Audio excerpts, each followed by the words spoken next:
Om Swastiastu, Mbok Ge sekarang kok udah berganti ya? Ini pegawai yang sudah dikontrak berarti ya? Iya, ini pegawai cadangan. Pegawai tetap berarti. Pegawai kontraknya soalnya lagi keliling cuti. Ini kebetulan lagi bawa tamu, lagi main ke RRI sebagai narasumber juga, sebagai aktivis tentang HIV. Gitu. Boleh dikenalin? Saya Hafiz. Oh, ini Kak Hafiz. Kak Hafiz. Halo Rara. Iya, ini Kak Rara. Ada Kak Rara sama Kak Hafiz. Iya. Sekarang yang lagi bakalan mau ngasih tahu juga nih kepingin sosialisasi sama lingkungan kantor. Gitu ya? Iya, soalnya lingkungan kantor. Soalnya biar kita bisa setara dan juga inklusif bahasanya. Oh, gitu ya. Ini keren banget ya. Pokoknya ujung ke ujung Semuanya ada di sini. Gitu. Makanya tadi diajak keliling-keliling. Sekarang mau kasih tahu juga biar nanti bisa masuk ke bidang mana aja nih sama Mbok Ge-nya gitu kan. Iya, benar. Iya, sekarang kita bakal ngobrolin soal. Aku sambil catat ya. Iya, sambil catat, Nanti aku kelupaan, maklum. Ya, Mbok Ge pernah dengar nggak tentang HIV sama AIDS? Oh, pernah sih, pernah. Oh, kok bisa pernah ya? Nih sekarang ini mungkin bisa ditanya-tanyain juga. Saya wajib belajar ya. Wajib belajar. Tapi tahu nggak perbedaannya apa? HIV sama AIDS. Kebetulan datang. Kebetulan saya nanya kalau gitu ya.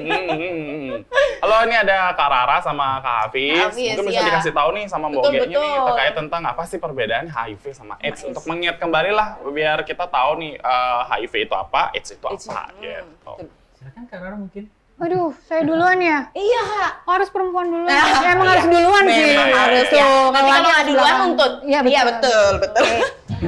Baik, jadi kalau HIV itu adalah virus yang menyerang kekebalan tubuh manusia, kemudian AIDS itu sekumpulan gejala penyakit yang diakibatkan oleh HIV-nya.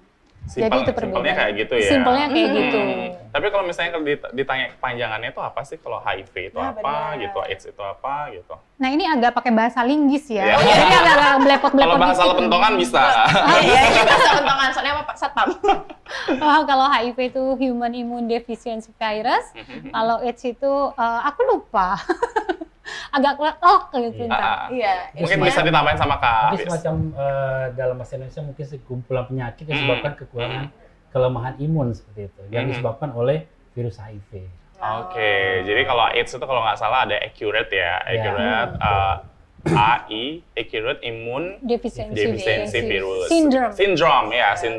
Jadi jadi ada kumpulan gejalanya gitu. Ya berarti si AIDS ini memang datangnya dari si virus ini. Penyebabnya ya Penyebabnya HIV-nya. sih ya HIV. Tapi kalau misalnya kita lihat, ini kan kalau diberitakan suka heboh ya. Tapi faktanya di lapangan seperti apa sih sebenarnya ini HIV AIDS ini? Sebenarnya kasus HIV di Bali ya. Oh, di Bali ini ya, di provinsi kita ini ya. Datanya. Di tahun 2024 kasus HIV di Bali itu perkiraan sebanyak 31.361. 2024. Iya. 2020. Semakin lama semakin meningkat. Itu yang terinfeksi baru atau yang Dari terkumpulannya? tahun 87 sampai jadi kumpulannya ya, total ya. semuanya ya. Terus untuk Denpasar saja itu kasus ditemukan itu sebanyak 15.810 orang. Dan untuk kasus HIV-nya itu sebanyak 9.077 orang, dan yang mengalami AIDS itu 6.073 orang. Wah, banyak banget ya. Tuh. Lumayan juga ya kalau itu di kota Denpasar aja ya. Nah, Oke. Gini nih, kalau yang mau tahu nih ya, ini kan belum ada Cia obat.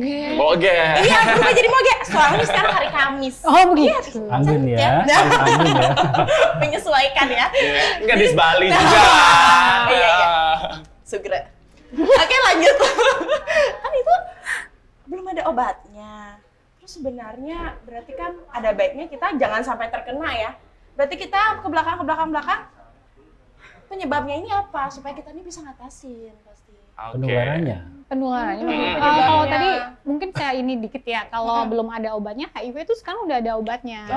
Karena dia virus, mungkin tidak untuk menyembuhkan, tapi untuk menekan jumlah virusnya. Dengan kata lain dihipnotis lah biar tidur. Jadi biar kalau orang si virus nih.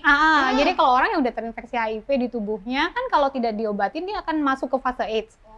Tapi kalau dideteksi secara awal, kemudian dia ada intervensi dari terapi ARV-nya, itu virusnya tidur. Jadi dia tetap sehat, tetap seperti kita kayak gitu. Oke. Ada obatnya, tapi harus diminum seumur hidup setiap hari di jam yang sama dan harus patuh, nggak boleh bolong-bolong. Nah, itu dia ya. Nggak boleh bolong-bolong. Tapi sebenarnya orang bisa terinfeksi virus HIV itu bagaimana sih caranya? Apakah awalnya ada tuh ya, iya, itu. Dari mana? Penularan HIV itu bisa melalui hubungan seksual yang tidak aman, atau tidak memakai tidak aman. pengaman, atau berganti-ganti pasangan. Aha. Terus penggunaan jarum suntik yang tidak steril, biasanya itu pengguna narkoba suntik. Aha. Walaupun sekarang isunya sudah Mereda sedikit. ya. Habis itu dari penularan ibu ke anak dan juga transfusi darah. Oke. Air susu itu ya? Iya.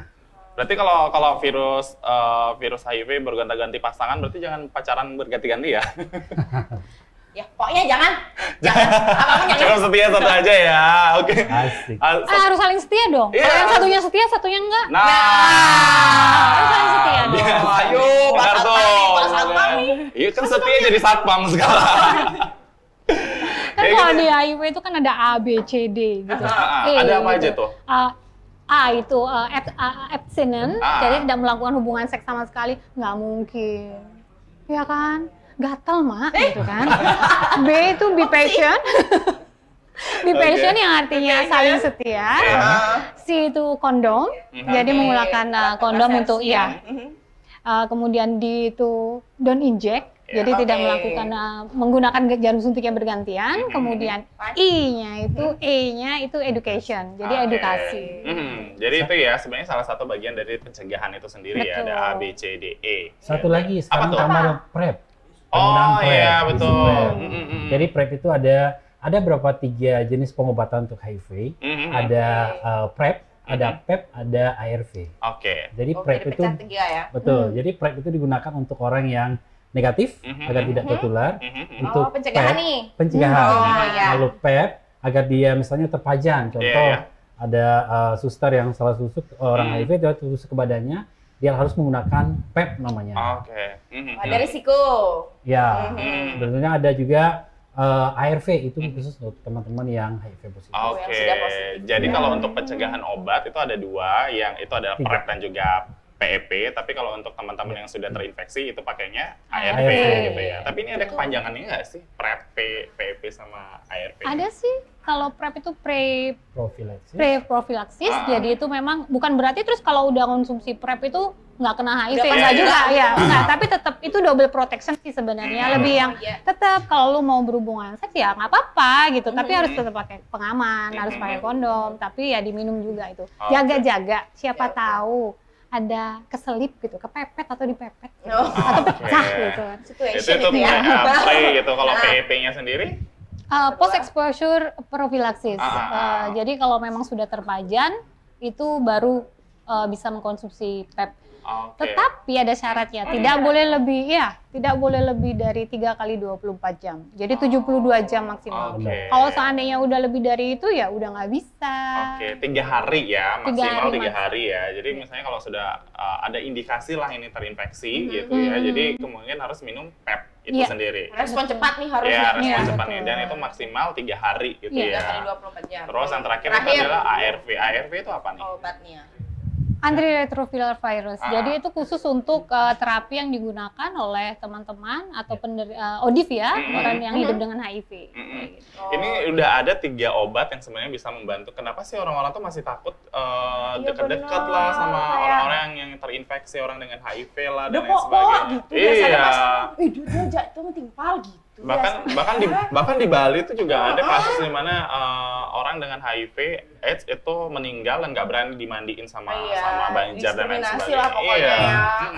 Mungkin kalau menurut saya pribadi itu kan balik lagi ke stigma dan diskriminasi. Iya. Mungkin E-nya yang tadi itu education-nya itu kurang, masih kurang gitu loh. Jadi hanya ke kalangan tertentu aja, belum yang rata banget. Oh, oke. Tapi sebenarnya apa sih yang sering yang sering informasi yang salah kaprah yang sering terjadi di masyarakat tuh yang kayak Hoax-nya gimana? di sekitar itu. Kalau untuk stigma dan diskriminasi sebenarnya kalau kita bicara stigma dan diskriminasi Iya. itu sebenarnya bisa berasal dari internal dan eksternal. Yang paling penting bagian internalnya. Jadi kadang-kadang teman-teman yang merasa terinfeksi dia menstigma dirinya dan takut dengan status, makanya dia nggak mau tes. Dia nggak mau tes, masih melakukan hubungan atau berisiko menularkan yang lain. Itu jadi stigma. Adapun teman-teman yang udah positif dan dia tidak mau minum obat karena takut diketahui oleh keluarga, teman atau saudara, itu juga meningkatkan seperti itu. Nah juga dari eksternal juga mungkin stigma diskriminasi dari masyarakat gitu, karena belum mendapatkan edukasi yang sepenuhnya, karena setengah-setengah kan jadi miskomunikasi. Nah jadi bagaimana kita untuk menghilangkan stigma diskriminasi dari internal dulu nih, dari teman-teman. Seperti betul. Lain pertamanya dia juga ya. Keluarga. Seperti yang kita ketahui, Provinsi Bali masih dalam penyebaran HIV terkonsentrasi, jadi di populasi kunci. Kalau di daerah Papua itu sudah meluas dia, semua bisa in general generalisasi. Gitu. Oke. Jadi kalau misalnya kalaupun kena ya ada baiknya berani untuk mengungkapkan ya, dan maksudnya niatnya menyembunyikan malah membuat bahaya di sekitarnya ketika merahasiakan itu ya. Itu balik lagi sih kalau memang untuk teman-teman yang ODIP pengen open status, dilihat dulu dia keuntungannya apa gitu kan. Takutnya nanti kalau dia udah open status tapi ternyata malah dapat diskriminasi, malah dihujat, dibully, ya untuk apa gitu kan. Ya jadi itu balik lagi ke pilihan ya. Kalau memang dia open statusnya, terus mereka dapat dukungan, supportnya yang baik, lingkungannya juga, knowledge-nya juga oke, ya nggak apa-apa gitu. Itu jadi kayak sign buat yang lain bahwa oh ya berarti gue nggak boleh gini nih, harus begini nih gitu. Tapi kan mereka tetap punya kesempatan kayak kita kan, maksudnya Oda ini tetap bisa kerja, tetap bisa punya keluarga kayak gitu kan? Ya, boleh banget. Itu kan hak asasi manusia nih, hak ini gitu loh kan. Ibaratnya kita makan tuh udah harus ada nasinya nih. Kalau belum makan nasi, kalau orang kita kan belum makan kan gitu ya. Begitu juga dengan teman-teman yang ODIF, itu boleh kok tetap bekerja. Mereka juga punya hak untuk sehat, hak untuk melahirkan, punya anak, menyusui, itu boleh banget gitu. Oke. Di lapangan sih di lapangan kita temui. Gimana Jadi teman-teman yang terdiagnosis HIV pertama kali memang banyak, bisa kita kasih 95% mengalami masa denial namanya. Ada perasaan sedih, marah, minder dengan yang lain, itu awam. Tapi dengan berjalannya waktu, seminggu, 2 minggu, mereka terbiasa. Tapi tidak menutup kemungkinan teman-teman yang sudah menjalani bisa 10 tahun atau 5 tahun akan mengalami masa denial kembali. Karena berbeda. Karena ada fasenya gitu. Ada fasenya tentang psikologisnya. Ya, seperti yang disampaikan Rara tadi, makanya itu dibutuhkan dukungan psikologis dengan konselor terlatih, bisa menyampaikan informasi dan menjalani hidupan lebih baik sebenarnya. Sebenarnya dalam konsepnya orang HIV itu tidak ada bedanya dengan orang biasa. Yang biasa orang nih tanpa virus ya. Cuman orang HIV itu sama dengan orang yang diabetes atau penyakit lain yang harus minum obat 1 kali sehari. Seperti itu. Tapi kalau misalnya di lingkungan kerja nih, apakah di lingkungan kantor seperti RRI misalnya gitu ya, apakah orang dengan HIV itu dapat bekerja dengan biasa saja atau seperti halnya orang tanpa virus itu sendiri? Soalnya kita masih berpikir nih, orang-orang masih takut soalnya kadang-kadang kan kalau misalnya untuk mengetahui kalau dia udah terdiagnosa terus dia kepingin cerita, karena kan kadang-kadang kita butuh juga support. Kalau misalnya lingkungannya nggak suportif gimana? Berharap sih kalau misalnya di RRI juga suportif dengan hal tersebut gitu ya. Makanya kita datengin kali ya. Datengin ini ya. Soalnya kita perlu meluruskan nih, banyak sekali kan mitos-mitos yang beredar gitu ya. Sebenarnya sering orang takut itu mitos-mitos yang seperti apa sih yang salah, mungkin bisa dilurusin nih sama kakak-kakak berdua gitu. Kalau yang paling ini nanti digigit nyamuk. Karena HIV ya kali malaria atau DB kan gitu ya bisa menular. Tapi HIV itu sebenarnya nggak sehoror itu gitu loh. Nggak kayak gitu. Syarat HIV untuk menularkan ke orang lain itu ada 4 loh syaratnya. Apa tuh? EC. Bukan rokok EC ya, bukan. Bukan tulis juga. Bukan tugas kuliah juga bukan ya. Ada. Itu yang pertama ada exit, ada pintu keluar. Pintu keluarnya itu berupa darah, cairan kelamin baik itu sperma atau cairan vagina, kemudian air susu. Kemudian terus suffusion. Jadi dia virusnya itu mampu bertahan hidup. Kemudian dan jumlah virusnya juga harus cukup untuk nularin orang lain. Kemudian ada pintu masuk. Jadi kalau 4 syarat ini tidak terpenuhi ya nggak bakal ketularan gitu. Jadi kalau duduk samping-sampingan, terus makan di meja yang sama, itu enggak gitu. Terus ada kan sering kalau kami di lapangan biasanya ada pertanyaan, kalau pakai sendok bareng gimana, kayak gitu kan.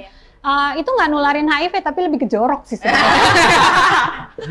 Lebih kayak mandi bareng kayak gitu misalnya di kolam berenang yang sama. Nah iya, kalau enggak dong, tapi mandi barengnya yang kayak gimana dulu itu. Mandi di sungai. Itu kan orang Bali kan sering mandi di sungai, di pancoran, di kolam berenang gitu ya. Kayak gitu di kan. pantai. Di pantai. Enggak dong, karena kalau HIV kan tidak menular lewat kontak sosial, dia menularnya lewat kontak darah. Oke, jadi harus kontak dan itu pun juga harus perilakunya ya. Iya, jadi kayak betul. tadi yang tidak yang beresiko lah, yang tidak aman, tidak menggunakan kondom lah ya, ataupun juga bergonta-ganti pasangan. Bergonta-ganti pasangan pacar. Ani Mas Satpam nih ya, pengalaman. Bergonta-ganti pasangannya itu cuma untuk pacaran aja ya, oke gitu ya. Tapi kalau untuk melakukan Enggak juga. Oh, Kalau gitu ya? berganti pasangan, pokoknya kalau misalnya berganti pasangan nih, ya maunya, oh iya gue satu pasangan. Nah dia sama siapa aja nih? Kasarnya gini, nih batangannya satu, lobangnya berapa? Lobangnya satu, batangannya berapa kayak gitu kan? Kebetulan batangnya satu sih ya. Kita belum lihat lobangnya lain ya. Oke. Apa tuh ya? Galian kan gitu ya.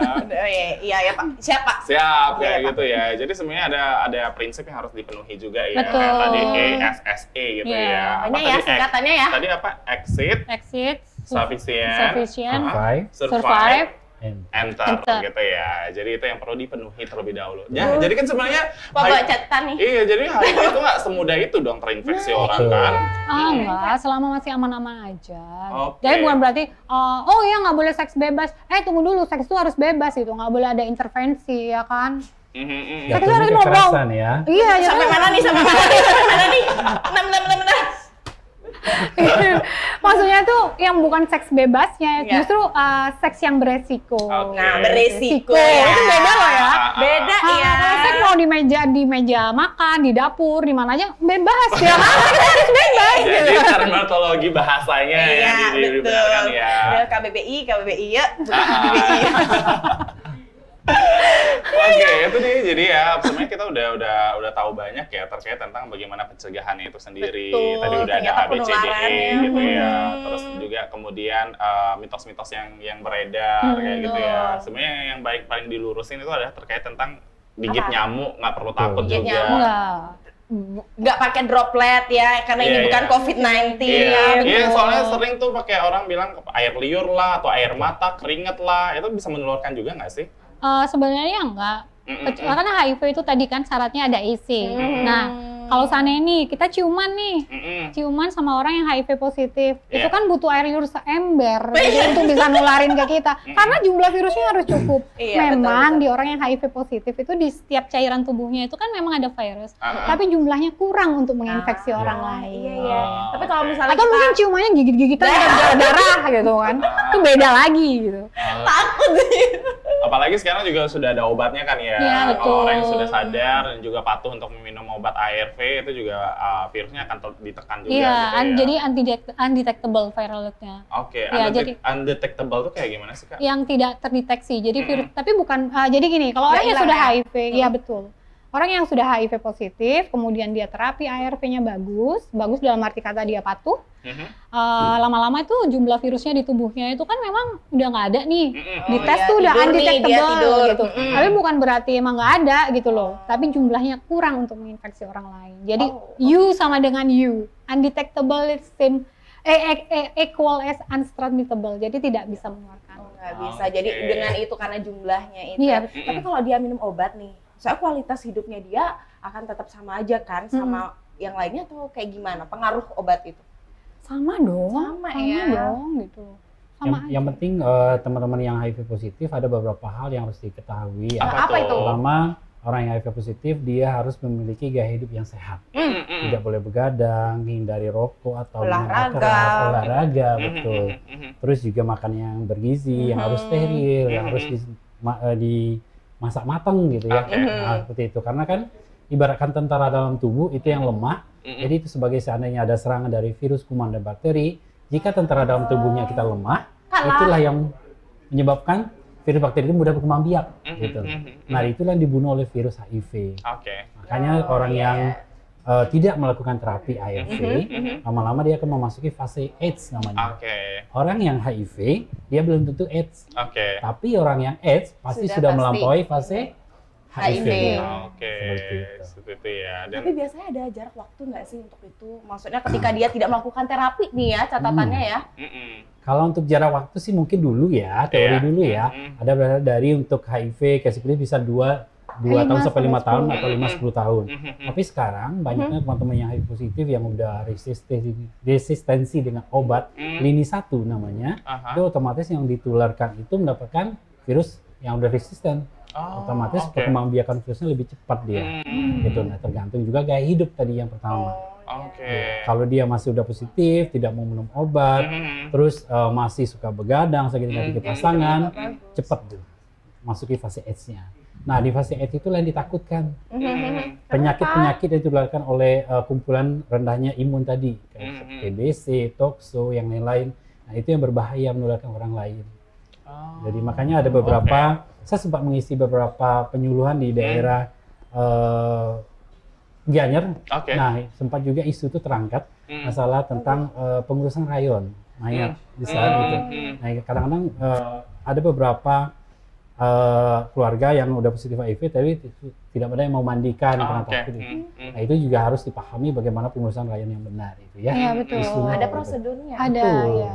Jadi lebih ke yang kenapa sih harus dibiarin dulu sampai 5 jam? Mungkin bukan virus HIV-nya, karena virus HIV itu kalau sudah terkena udara luar, itu butuh waktu cepat kok untuk dia mati. Tapi mungkin ada virus lain kayak hepatitis.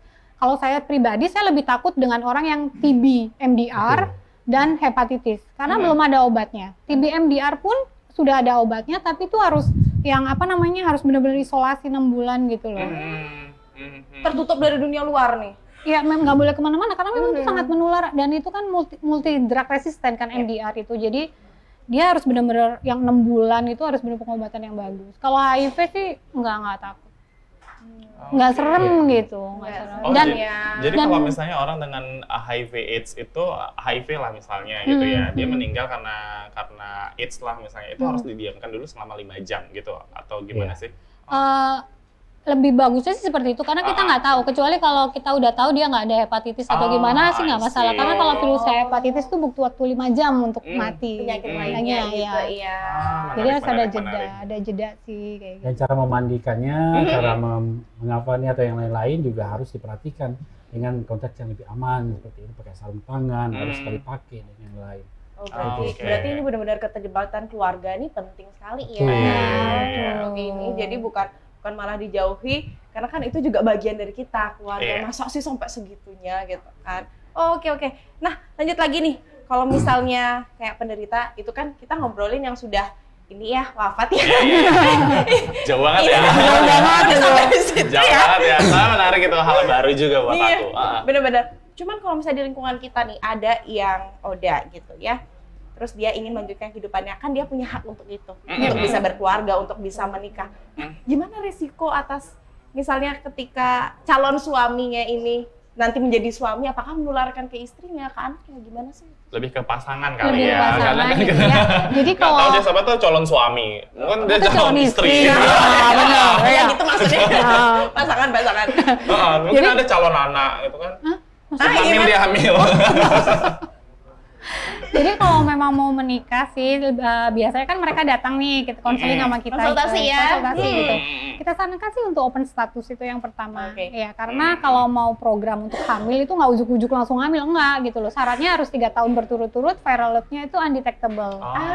Jadi itu lebih safe gitu loh, lebih secure kayak gitu. Karena kan yang menularkan dari yang menularkan ke anak itu kan ibu ke anak dari proses kehamilan, melahirkan dan menyusui. Itu kalau ibunya HIV positif. Begitu juga dengan kalau seandainya suaminya nih, bapaknya nih HIV positif, itu lebih baik open status sih, lebih baik. Jadi tahu kapan nih, oh ya istri saya masa subur nih, gitu. Jadi bisa lepas kondomnya kayak gitu. Iya. Jadi ada baiknya memang konsultasi dulu. Iya betul, lebih pertimbangan konsul. Iya betul. Kondisinya lebih aman gitu. Iya betul. Berarti ini kan konklusinya kayak gini. Jadi ketika ada pasangan yang HIV positif, terus ada yang tidak positif alias negatif, itu tetap bisa memiliki keturunan yang pastinya negatif kayak gitu ya. Iya. Bahkan aku pernah baca artikel juga yang positif anaknya bisa negatif juga. Iya, karena sudah ada intervensi ART sebelumnya, sudah direncanakan dengan bagus. Banyak kok kasus yang seperti itu. Ada klien yang maksudnya ada pasien di tempat kami itu kebetulan orang tuanya positif dua-duanya dan anaknya negatif, alhamdulillah udah gede sekarang. Banyak banget ya kayak gitu. Jadi di dalam program HIV sekarang ada namanya PMTCT Prevalence Mother to Child. Jadi di mana menekan penularan dari ibu ke anak seperti itu. Jadi seseorang yang mau menikah dengan status HIV positif, dia harus mengikuti prosedur dari dokter, harus dikonseling seperti itu, mendalam. Biasanya orang yang HIV positif kalau ingin memiliki anak, dia harus melahirkan secara sesar, tidak boleh normal. Betul. Yang kedua, CD4-nya itu harus di atas 500 ya, atau 600 seperti lebih tinggi. Yang itu harus dicek secara mendetail. Harus dicek dulu. Terus viral load-nya harus tidak terdeteksi. Ya, yang tadi gitu. Terus kalau yang positif adalah ibunya, jadi ibunya tidak boleh menyusui anaknya. Untuk mengetahui status anak itu di saat memiliki umur 18 bulan, baru anak itu membawa genetik sendiri. Bawa imunnya sendiri. Sebenarnya sih kalau memang mau menyusui, kan nggak semua orang ekonominya bagus. Kalau pakai susu formula juga lumayan kan. Kalau dia mau menyusui bisa, tapi harus eksklusif 6 bulan, nggak boleh dicampur apapun. Jadi kalau netain aja gitu, 6 bulan. Gitu, netain aja. Netain aja. Jangan dicampur-campur. Ya karena kan usus bayi itu kan masih yang sensitif banget. Kalau seandainya nanti dicampur ada infeksi, ya itu akhirnya ada jalan masuk, ada enter untuk virus HIV yang dari susu, air susu. Berarti kalaupun dicek, bayi ini dicek, itu di atas umur 18 bulan baru di 18 bulan baru bisa, karena dia baru memiliki imunnya sendiri. Saat bayi lahir, 18 bulan itu berarti sekitar 1,5 tahun, betul. Oke, udah bisa jalan dia ya. Emang iya? Udah 9 bulan deh. Udah bisa jalan dia. Kayaknya udah ini deh, apa namanya? Pengalaman ya. Captain calon pengantin. Oh gitu. Udah konseling. Udah konseling. Atau jadi petugas konseling Bapak? Petugas konseling jawabannya. Banyak tugas ya Bapak di sana. Kayak gitu deh. Banyak ya sebenarnya kalau kita lebih gali lebih dalam lagi soal HIV ini ya, sebenarnya nggak semenyeramkan dulu mungkin ya bahasanya ya. Kalau sekarang udah bisa dikendalikan, udah bisa diukur, dan juga udah bisa untuk stigma yang dulu udah bisa dihilangkan satu persatu gitu ya. Karena kalau ngilangin kalau misalnya kita melihat menghilangkan semuanya mungkin sulit ya, tapi step by step kita usahakan. Cuman langkah-langkah awalnya gimana nih supaya kita tetap membuat, kalau kita yang udah sadar ya, udah teredukasi kayak gini ya, moga rasanya ya lumayan lah ya, sudah duduk gitu ya ilmunya. Ini gimana supaya kita bisa benar-benar bertindaknya ini membuat mereka merasa safe di sekitar kita. Udah baik yang HIV maupun AIDS. Kalau untuk itu lebih ke edukasi ya. Kan sekarang udah banyak nih, ada yang untuk ke remaja, untuk ke yang ke Banjar-Banjar juga ada. Komunitas. Kalau komunitas pasti kita ngedukasi tiap hari. Yang untuk populasi kunci terutama kita edukasi tiap hari. Tapi kalau untuk yang masyarakat umum mungkin lebih digencarkan lagi. Kita nggak bisa loh kerja sendiri. Saya juga nggak bisa kerja sendiri. Saya butuh bogen, saya butuh Pak Security. Pengamanan ya. Mungkin kalau dari HIV sendiri mungkin ada tambahan nggak sih? Nah, sebenarnya kembali ke kesadaran masing-masing. Dengan edukasi, support dari komunitas atau dari petugas yang memang berkompeten, itu sangat berpengaruh sebenarnya. Yang penting bagaimana membentuk building trust dari masyarakat kepada petugas, itu yang penting. Terus kenyamanan dan juga bagaimana menjaga privasi dan yang terpenting banget bagaimana menyebarkan edukasi serata mungkin agar tidak ada pandangan atau stigma yang salah di masyarakat. Oke, kalau di lingkungan kantor deh misalnya. Ya, kalau di lingkungan kantor sebenarnya gini, kita di dalam isu HIV kita mengarah sekarang bidang advokasi. Jadi bagaimana dalam bidang hak asasi manusia. Jadi teman-teman yang positif HIV, dia memiliki hak kayak seperti yang kita bahas tadi, hak menikah, hak untuk mendapatkan pekerjaan, hidup dengan baik, pokoknya. Betul. Nah, itu yang kita lihat apakah selama ini ada kasus yang terjadi. Ternyata kita temukan cukup tinggi. Begitupun dengan kekerasan berbasis gender gitu, yang terjadi. Dan itu kita kumpulkan, kita advokasi ke nasional, nanti kita juga advokasi di daerah seperti itu. Dan itu sudah teman-teman di organisasi yang bergerak dalam HIV dan hak asasi manusia sudah bergerak untuk isu hak asasi manusia, terutama untuk orang HIV. Oke, itu dia ya. Keren ya. Iya. Ini cocok ke semua program ya Pak Satpam ya. Saya ACC ya Pak ya. ACC ya. ACC Pak. Dari itu sekarang saatnya kita mau keliling-keliling dulu, mau ketemu Pak Epsa juga. Siap. Mau kasih tahu edukasi setiap kapan aja, biar kita semua tahu nih kalau sebenarnya kita nggak perlu lagi memberikan diskriminasi atau juga stigma buruk kepada teman-teman yang terinfeksi HIV gitu ya. Iya, betul. Oke, kalau gitu Mbak Oge sekarang mau ngapain nih? Hah? Mau ngapain Mbak Oge sekarang nih? Saya mau memantau. Oh, mantau. Apakah ada lagi tamu yang datang begitu ya? Jadi saya tahu mengarahkannya kemana begitu Pak Satpam. Nah, dari itu sekarang saya arahin dulu yuk. Kita main-main ke ruang Capsta untuk menghadap juga. Ada Rara dan juga Kak Hafiz. Ikut saya ya, boleh? Terima kasih Kak Hafiz. Terima kasih. Iya, nanti saya ikut juga ya.